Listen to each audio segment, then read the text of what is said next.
મને આનંદ થાય છે કે છેલ્લા 10 વર્ષ પછી આપણે ખૂબ અનુકૂળ પવનની દિશા અને પવનની ગતિ છે એ ચાલુ વર્ષે 2025માં જોવા મળી રહ્યા છે. આ જે દક્ષિણ ગુજરાતના આટલા વિસ્તારો છે એ વિસ્તારોની અંદર લગભગ બપોરેથી થોડીક પવનની સ્પીડ વધે એવું એક અનુમાન છે. અત્યારે થોડીક પવનની સ્પીડ છે ને નોર્મલ કરતા 2 પોઈન્ટ ઓછી ચાલી રહી છે. આ 4 જિલ્લા એવા છે જ્યાં અત્યારે નોર્મલ કરતા ઉપર પવનની સ્પીડ ચાલી રહી છે. 15 કિલોમીટર પ્રતિ કલાકની ઝડપ કરતા વધારે પવનો ત્યાં નોંધાઈ રહ્યા છે. અને દરેક વિસ્તારોની અંદર ઉત્તર અને ઉત્તર પૂર્વના પવનો અત્યારે જોવા મળી રહ્યા છે. આપણે વચ્ચે એવું પણ સાંભળવા મળ્યું કે તમારી પતંગો છે આકાશમાં ઉડે પહેલા જ નીચે પલળી જવાની છે એવી પણ વાત મળી હતી, કારણ કે વરસાદની ક્યાંક વાત થતી હતી. દર વર્ષે મકર સંક્રાંતિના દિવસે એટલે કે 14 જાન્યુઆરીના દિવસે એવું બનતું હોય છે કે પવનની દિશા કોઈ એક નથી હોતી. 2-2 કલાકે પવનની દિશાઓ બદલાતી રહેતી હોય છે. પવનની સ્પીડ છે ખૂબ વધી જતી હોય છે. પણ આ વર્ષે પવનની સ્પીડ સારી છે. ક્યારેક એવું બની શકે કે જો દક્ષિણ તરફ એની ટ્રફ ઝુકાવ આવે તો કદાચ ઉત્તરાયણ ઉપર ઝાપટા પડી શકે એવું અનુમાન અમે ઘણા સમયથી આપતા હતા.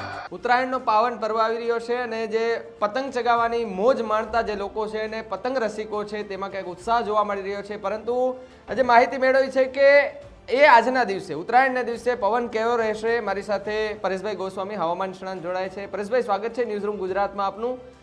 પરેશભાઈ, ઉત્તરાયણનો પાવન પર્વ છે, લોકો ઉત્સાહ સાથે પતંગ ચગાવવા માટે આજે અગાસીએ ચડ્યા છે, કેવું રહેશે વાતાવરણ? ચોક્કસથી આમ જોવા જઈએ તો હવામાન વિશેની સંપૂર્ણ માહિતી આપીશ, પણ સૌપ્રથમ તો દરેક ગુજરાતીઓને મારા તરફથી ઉત્તરાયણના પાવન પર્વની ખૂબ ખૂબ શુભકામનાઓ. હવે આજે જે જોવા જઈએ તો 2025 ચાલી રહ્યું છે અને પાછળના જે એક દાયકાની વાત કરવા જઈએ તો 2015 જે અમે અલગ અલગ ડેટા જે જોતા હોય છે એમાં પવનની જે ખાસ કરીને અમારી પાસે જે વિગતો હોય છે એમાં ઉત્તરાયણના પવનની વિગત છે અમે ખૂબ સાચવીને રાખતા હોય છે. આજે મને આનંદ થાય છે કે છેલ્લા 10 વર્ષ પછી આપણે ખૂબ અનુકૂળ પવનની દિશા અને પવનની ગતિ છે એ ચાલુ વર્ષે 2025માં જોવા મળી રહ્યા છે. 2015માં આ કન્ડિશન જોવા મળી હતી. એ 2015 પછીથી સતત 9 વર્ષ સુધી કન્ટિન્યુ આપણે પવનોની મથામણ જ રહી છે. પણ આ વર્ષે પવનની ગતિ અને પવનની જે દિશા છે એ અનુકૂળ છે, ફેવરેબલ છે અને આ જ રીતે સાંજ સુધી પવનની દિશા અને ગતિ છે એ દરેક પતંગ રસિકોને સહકાર આપશે એવું ચોક્કસથી લાગી રહ્યું છે. અત્યારે જોવા જઈએ તો જે દક્ષિણ ગુજરાતના વિસ્તારો છે જેમાં ભરૂચ હોય, રાજપીપળા છે, સુરત, વલસાડ, વાપી, બારડોલી, બિલીમોરા, ડાંગ, તાપી, આ જે દક્ષિણ ગુજરાતના આટલા વિસ્તારો છે એ વિસ્તારોની અંદર લગભગ બપોરેથી થોડીક પવનની સ્પીડ વધે તેવું એક અનુમાન છે. અત્યારે થોડીક પવનની સ્પીડ છે ને નોર્મલ કરતા 2 પોઈન્ટ ઓછી ચાલી રહી છે. ત્યાં પણ લગભગ બપોર બાદનું જે સેશન છે એમાં પવનની જે સ્પીડ છે એ સારી રહેવાની છે. બાકી એ વિસ્તારને બાદ કરતા તમામ વિસ્તારોની અંદર અત્યારે પવનની સ્પીડ છે 10 પોઈન્ટ ઉપરની ચાલી રહી છે.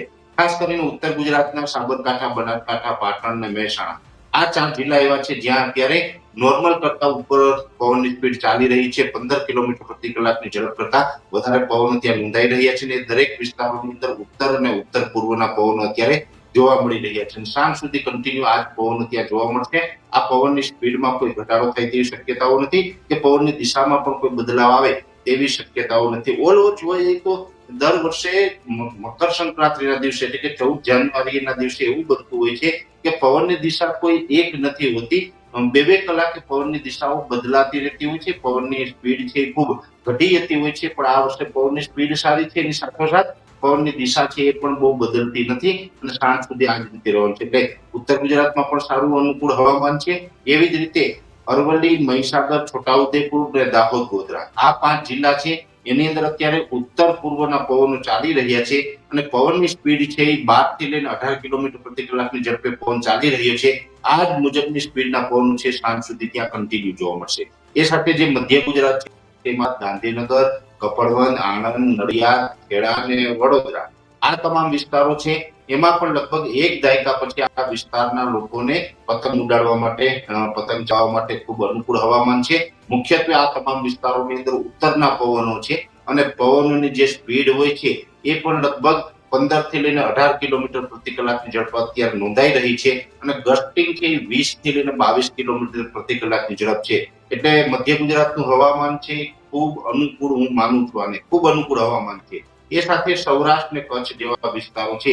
આમ તો કચ્છના પણ તમામ વિસ્તારમાં ઉત્તરના પવનો ચાલશે, પણ પશ્ચિમ કચ્છના ભાગો છે એમાં અત્યારે પશ્ચિમ કચ્છની અંદર માંડવીથી લઈને નલિયા હોય કે જખૌ હોય વગેરે એ તમામ જે પશ્ચિમ કચ્છના ભાગો છે તમામ ભાગો ઉપર અત્યારે ઉત્તર પશ્ચિમના પવન ચાલી રહ્યા છે. આ એક ગુજરાતનો એક ભાગ એવો છે કે જ્યાં પવનની દિશા થોડી અલગ છે, પણ પવનની દિશા અલગ હોવાથી પતંગ રસિકોને કોઈ ફરક નથી પડવાનો.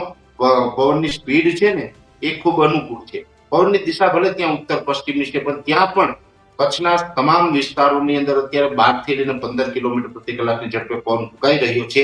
ગસ્ટિંગ છે 18 થી 20 કિલોમીટર પ્રતિ કલાકની ઝડપ છે. આ જ મુજબનું હવામાન કચ્છમાં પણ સંપૂર્ણ આખો દિવસ આપણે જોવા મળવાનું છે. એવી રીતે સૌરાષ્ટ્રની વાત કરવા જઈએ તો ઓલ ઓવર ગુજરાતમાં સૌરાષ્ટ્રમાં તો ખૂબ અનુકૂળ હવામાન છે. પવનની સ્પીડ સૌથી વધારે સૌરાષ્ટ્રની અંદર અત્યારે નોંધાઈ રહી છે. 20 કિલોમીટર પ્રતિ કલાકની ઝડપ પવનની સૌરાષ્ટ્રના વિસ્તારોની અંદર છે, અને એના ગસ્ટિંગ છે 25 અને 25 પોઈન્ટ ઉપર પણ આવી રહ્યા છે. એટલે સૌરાષ્ટ્રની અંદર પવનની સ્પીડ ખૂબ સારી છે. સૌરાષ્ટ્રના અમુક ભાગો એવા છે, કચ્છની જેમ પશ્ચિમ સૌરાષ્ટ્રના ભાગો, ત્યાં ઉત્તર પશ્ચિમના પવનો ચાલી રહ્યા છે, જેમાં જામનગર, દ્વારકા અને પોરબંદર જેવા વિસ્તારનો સમાવેશ છે. ત્યાં ઉત્તર પશ્ચિમના પવનો છે. એ વિસ્તારને બાદ કરતા જે અન્ય વિસ્તારો છે, તમામ અન્ય વિસ્તારોની અંદર ઉત્તર અને ઉત્તર પૂર્વના પવનો અત્યારે ફૂંકાઈ રહ્યા છે. પવનની સ્પીડ સૌરાષ્ટ્રમાં પણ સારી છે. ઓલ ઓવર જોવા જઈએ તો પવનની દિશા અને પવનની જે ગતિ છે એ દરેક ગુજરાતીઓ માટે ખૂબ અનુકૂળ છે. દરેક જિલ્લાઓમાં અનુકૂળ હવામાન છે. એ સાથે અત્યારે વાદળછાયું વાતાવરણ પણ નથી, અને આજે સાંજ સુધીમાં કોઈ વિસ્તારની અંદર ઘાટા વાદળ થાય કે હવામાનમાં પલટો આવે તેવી સંભાવનાઓ નથી. આ એક ચોક્કસથી છે કે જે મહારાષ્ટ્ર બોર્ડરથી નજીકના જે ગ્રામ્ય વિસ્તારો છે એ વિસ્તારોની અંદર બપોર બાદ થોડા સામાન્ય વાદળ જોવા મળે તેવી શક્યતાઓ છે. એ વિસ્તારને બાદ કરતા ઓલ ઓવર ગુજરાતનું હવામાન છે, આકાશ એકદમ ખુલ્લું રહેવાનું છે. આકાશ ખુલ્લું રહેવાનું છે, એની સાથે આકાશની અંદર આપણા ગુજરાતીઓની પતંગ છે એ જોવા મળશે. જ્યાં આપણે વારંવાર વાદળ જોતા હોય ને, ત્યાં આજે સાંજ સુધી આપણે માત્ર પતંગ જ પતંગ જોવા મળશે, અને આપણું હવામાન છે ખુલ્લું રહેવાનું છે. તકલીફની વાત છે તો માત્ર એક તકલીફ છે કે આજે મહત્તમ તાપમાન 2 ડિગ્રી ઉપર આવ્યું છે. જે આપણે સાંજનું રાત્રિનું તાપમાન હોય, લઘુત્તમ તાપમાન, એ નોર્મલ કન્ડિશન મુજબ છેલ્લા એક અઠવાડિયાથી ચાલી રહ્યું છે. આજે 14 જાન્યુઆરીના રોજ જેવી રીતે સૂર્ય છે એ ઉત્તર તરફ એની ગતિ થાય છે, જેવી રીતે દક્ષિણ ધ્રુવ પર શિયાળા દરમિયાન સૂર્ય હોય છે ત્યારે આપણે દિવસ ટૂંકો થઈ જતો હોય છે, અને જે તાપમાન છે એ ઘટી જતું હોય છે. પણ 14 જાન્યુઆરી પછીથી ઉત્તર તરફ ગતિ કરવાનું ચાલુ કરે છે, એટલે જ આપણે એને ઉત્તરાયણ કહીએ છીએ. ઉત્તર તરફ સૂર્યનું જે પ્રયાણ થાય છે, આજે પહેલો જ દિવસ છે ઉત્તર તરફ પ્રયાણ થવાનો, ઉત્તરાયણનો દિવસ છે. આજેથી સૂર્ય ઉત્તર તરફ આવ્યો અને મધ્ય અને અત્યારે જે તાપમાન છે 2 ડિગ્રી ઊંચું આવ્યું છે. એટલે સૂર્ય ઉત્તર તરફ આવ્યો એનું પ્રમાણ પણ આજની તારીખે આપી દીધું છે. મહત્તમ તાપમાન છે એમાં 2 ડિગ્રીનો વધારો થયો છે. એટલે ઉપરના સમયે જે આપણે થોડુંક તાપનો અનુભવ કરી રહ્યા છીએ દરેક ગુજરાતીઓ, બસ એ થોડુંક ટેમ્પરેચરનો સામનો કરવો પડશે. બાકી ઓલ ઓવર હવામાન છે એ સારું જ રહેવાનું છે. અત્યારે પણ સારું છે, સાંજ સુધી સારું રહેવાનું છે. આવું ચોક્કસથી વ્યક્તિગત મારું માનવું છે. પરેશભાઈ, આપણે વચ્ચે એવું પણ સાંભળવા મળ્યું હતું કે તમારી પતંગો છે એ આકાશમાં ઉડે પહેલા જ નીચે પલળી જવાની છે, એવી પણ વાત મળી હતી, કારણ કે વરસાદની ક્યાંક વાત થતી હતી. હવે એ વાતો છે હવે નથી સંભળાતી, કારણ કે હવે એવી આગાહી કરી છે હવામાન નિષ્ણાંતોને, તમારા દ્વારા એવી આગાહી કરવામાં આવી છે કે સારું વાતાવરણ રહેશે, વરસાદની કોઈ આગાહી નથી. પરંતુ જે પહેલા આગાહી કરવામાં આવી હતી કે જ્યારે ભાઈ 14 તારીખ અને 15 તારીખ આસપાસ ક્યાંય માવઠું પડી શકે છે, તો એ કઈ રીતે જુઓ છો? ના, કદાચ બની શકે કે અત્યારે અમુક જે સોશિયલ મીડિયા છે એમાં કોઈ મોટી અફવા ચાલી ગઈ હોય, પણ 14-15 તારીખે વ્યક્તિગત મારા સુધી વાત છે ત્યાં સુધી કોઈ એવી વધારે વરસાદ પડે કે પતંગો પલળી એવી આગાહી હતી નહીં. આ એક ચોક્કસથી છે કે WD નું પ્રમાણ છે એ અત્યારે વધારે છે. WD એટલે ઉત્તર ભારતના પહાડો ઉપરથી જે વેસ્ટર્ન ડિસ્ટર્બન્સ પસાર થતા હોય એનું પ્રમાણ વધારે છે, અને એને કારણે ક્યારેક એવું બની શકે કે જો દક્ષિણ તરફ એની ટ્રફ ઝુકાવ આવે તો કદાચ ઉત્તરાયણ ઉપર ઝાપટા પડી શકે, એવું અનુમાન અમે ઘણા સમયથી આપતા હતા. પણ ઉત્તરાયણ ઉપર વરસાદ પડશે જ આવી ચોક્કસ કોઈ આગાહી લગભગ હું માનું ત્યાં સુધી ન તો હવામાન વિભાગની હતી, ન મારી હતી, ન તો અન્ય કોઈ સંસ્થાની મેં જાણ્યું ત્યાં સુધી. પણ બધાનું એક મંતવ્ય એક ચોક્કસ હતું કે ભાઈ ઉત્તરાયણ તરફ WD નું પ્રમાણ રહેવાનું છે, એટલે થોડોક ખતરો છે, પણ એ ખતરામાંથી આપણે બચી ગયા છે. આ ભાવિકભાઈ ચોક્કસ વાત છે. એટલે ભગવાનની કૃપાથી આપણે ખતરામાંથી બચ્યા છે. પણ અત્યારે આપણે હવામાન છે ચોખ્ખું છે, સારું છે, અને આ જ મુજબનું સારું હવામાન છે સાંજ સુધી રહેવાનું છે. આ એક ચોક્કસની વાત છે કે જનરલી જોવા જઈએ તો મકર સંક્રાંતિ પૂર્ણ થયા પછી જે 15 જાન્યુઆરી છે, એટલે આવતીકાલે 15 તારીખ છે, 15 જાન્યુઆરી બાદ છે WD નું પ્રમાણ ઘટી જતું હોય ઉત્તર ભારતમાં. જે બરફ વર્ષા છે એમાં ઘટાડો આવતો હોય, પણ આ વર્ષે જાન્યુઆરીમાં પણ 1 થી 15 જાન્યુઆરીમાં ઠંડીનું પ્રમાણ પણ સારું રહ્યું છે અને હજુ 15 તારીખ પછી પણ ઠંડીનું પ્રમાણ છે એ સારું રહેવાનું છે. અને એમાં પણ અત્યારે એક વેસ્ટર્ન ડિસ્ટર્બન્સ છે પશ્ચિમ તરફથી આગળ વધી રહ્યું છે, પૂર્વ દિશા તરફ આગળ વધી રહ્યું છે. એ લગભગ 18 તારીખ આસપાસ આપણા જે ભારતના પહાડી પ્રદેશો છે જેમાં જમ્મુ કાશ્મીર આસપાસ પહોંચી જાય તેવી શક્યતાઓ છે. એટલે હજુ 15 જાન્યુઆરી બાદ પણ ઉત્તર ભારતમાં મોટા પ્રમાણમાં બરફ વરસાદ થાય તેવું એક અનુમાન છે. ને હજુ પવનની દિશાઓ છે ને એમાં બહુ બદલાવ નથી આવવાનો, કેમ કે આજે તમે જોવા જાવ તો આજે 14 જાન્યુઆરીના રોજ પણ ઉત્તરના પવનો છે મોટા ભાગના વિસ્તારોની અંદર. નકર તો એવું બનતું હોય છે કે 14 જાન્યુઆરીના રોજ પવનની દિશાઓ બદલી જતી હોય છે અને આપણે ઉત્તર પશ્ચિમના તો ક્યાંક પશ્ચિમના પવનો ચાલુ થઈ જતા હોય. પણ આજે પણ આપણે ઉત્તરના અને ઉત્તર પૂર્વના પવનો મોટા ભાગના વિસ્તારમાં જોવા મળી રહ્યા છે. એમાં આવનારા સમયમાં પણ ઉત્તરના પવનો છે ફૂંકાવાના છે અને બરફ વરસાદો પડવાની છે. હજુ ઠંડી છે ને એ લાંબી ચાલશે, એટલે જાન્યુઆરી મહિના દરમિયાન હજુ આપણે ઠંડી લાંબી ચાલશે. આ એક ચોક્કસથી છે કે જે WD 18 તારીખ આસપાસ જે કાશ્મીર આસપાસના વિસ્તારમાં પહોંચવાનું છે, જો કદાચ એ છે દક્ષિણ પૂર્વ તરફ ગતિ કરે અને ગુજરાત સુધી લંબાય તો કદાચ જાન્યુઆરીના છેલ્લા સેશનની અંદર એટલે કે 21 થી 31 જાન્યુઆરીનું જે છેલ્લું સેશન હોય છે છેલ્લા 10 દિવસ એમાં કદાચ ગુજરાતના હવામાનમાં ક્યાંક પલટો આવી શકે. પણ એ હજી વેસ્ટર્ન ડિસ્ટર્બન્સ ઘણું દૂર છે ભાવિકભાઈ, સતત અમારી નજર એના ઉપર છે. એ જો કદાચ ગુજરાતને અસર કરતા હશે તો ચોક્કસથી આપના માધ્યમથી આપણે દરેક ગુજરાતીઓને એની માહિતી પણ આપશું. પરેશભાઈ, તમારે પાસેથી છેલ્લે મારે એ પણ સમજવું છે કે આગામી 5 દિવસની આપણે વાત કરી લઈએ, આજ 14 તારીખથી લઈ અને બીજા 5 દિવસની વાત કરી લઈએ તો 19-20 તારીખ સુધીમાં વાતાવરણ કેવું રહેશે? તડકો અથવા તો તાપમાનમાં કોઈ વધારો થશે, ઠંડીમાં વધારો ઘટાડો કોઈ નોંધાઈ શકે એવું ખરું કંઈ?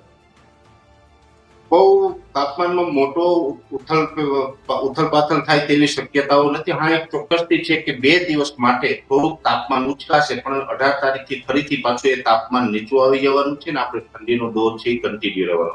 એ જે તાપમાન ઊંચું આવવાનું છે એ પણ માત્ર મહત્તમ તાપમાન એટલે દિવસનું તાપમાન આવશે એ ઊંચું આવશે. રાત્રિનું તાપમાન તો અત્યારે જે પ્રકારે તે પ્રકારે કન્ટિન્યુ રહેવાનું છે. એ સાથે એક બદલાવ બીજો એ છે કે પશ્ચિમ બનાસકાંઠાના ભાગો, પશ્ચિમ પાટણના ભાગો છે, પાટણ જિલ્લાના, પશ્ચિમ કચ્છના ભાગો અને પશ્ચિમ સૌરાષ્ટ્રના ભાગો, એટલે ઓલ ઓવર ગુજરાતના જે પશ્ચિમ છેડાના ભાગો છે એ તમામ વિસ્તારોની અંદર આવનારા 4-5 દિવસ સુધી ઝાકળ વર્ષા એટલે વહેલી સવારે જે ધુમ્મસ આવતી હોય છે ધુમ્મસનું પ્રમાણ જોવા મળે તેવું એક અનુમાન છે. એટલે ધુમ્મસ જોવા મળશે, એક મોટો ખતરો પણ આમ તો ખેતી પાકો માટે કરી શકાય. જીરુનો પાક છે અત્યારે લગભગ બધા ફ્લાવરિંગ સ્ટેજ સુધી આવી ગયો છે. ખેડૂતોએ ખૂબ ખર્ચા કર્યા છે. જીરુના પાકમાં શરૂઆતથી જ એમાં એક ફંગસનો પ્રોબ્લેમ છે, જે ડિઝીઝ આવે છે જેને કહેવાય છે ફ્યુઝેરિયમ ઓક્ઝિસ્પોરિયમ. આ ફ્યુઝેરિયમ ઓક્ઝિસ્પોરિયમ નામની જે ડિઝીઝ છે એને કારણે જીરુના પાકમાં ઘણો બધો ખર્ચો પણ ખેડૂતને આવ્યો છે અને છતાં પણ જીરું છે એ સુકાવાનું બંધ થતું નથી. અને એમાં પણ ઉપરથી હજુ પણ ઝાકળ વર્ષા આવે તો આ જે ફ્યુઝેરિયમ ઓક્ઝિસ્પોરિયમ છે એ ડિઝીઝની અંદર હજુ પણ વધારો થાય છે. ખેડૂત માટે આ એક માઠા સમાચાર હું ગણું છું કે હવે આવનારા 4-5 દિવસ છે એમાં પણ પશ્ચિમ ભાગો છે. અને જોવાની વાત એ છે ભાવિકભાઈ, પશ્ચિમ સૌરાષ્ટ્રના ભાગો, પશ્ચિમ કચ્છના ભાગો અને પશ્ચિમ ઉત્તર ગુજરાતના ભાગો એ તમામ વિસ્તારમાં ઝાકળ વરસાદની શક્યતાઓ છે ને એ તમામ વિસ્તારની અંદર જીરુનો પાક છે અને મોટા ભાગે જીરુના પાકને આ ઝાકળ વરસાદ છે વધારે અસર કરતી હોય છે. એટલે આ એક આપણે થોડાક નબળા સમાચાર ગણી શકાય આવનારા દિવસ માટે. એટલે ઝાકળ વરસાદ રહેવાની છે અને ઠંડી કન્ટિન્યુ રહેવાની છે. આ સિવાય તો મોટો બદલાવ હવામાનમાં આવે તેવી શક્યતાઓ હાલ અમને દેખાતી નથી ભાવિકભાઈ. તો જે રીતે દર્શક મિત્રો પરેશભાઈ પાસેથી જે આખું સમજવાનું કર્યું વાત કરી કે 14 તારીખ અને ઉત્તરાયણનો પાવન પર્વ લોકો હર્ષ અને ઉલ્લાસ સાથે પોતાના ધાબા પર ચડી અને પતંગો ચગાવતા હોય છે, પરંતુ એમને એ ખબર નથી હોતી કે આજે પવન કઈ બાજુનો હશે. તો જો તમને ખબર નથી, આ વિડીયો એકવાર જોજો એટલે તમને પણ ખબર પડી જાય કે આજે આખા દિવસ કઈ રીતનું વાતાવરણ રહેવાનું છે અને તમારે કઈ રીતે પતંગ, કઈ દિશામાં પતંગ તમારો ચગવાનો છે એ આખી માહિતી છે વિસ્તૃત રીતે આપણે પરેશભાઈ ગોસ્વામી પાસેથી મેળવી છે. પરેશભાઈ, ખૂબ ખૂબ આભાર અમારી સાથે જોડાવા બદલ.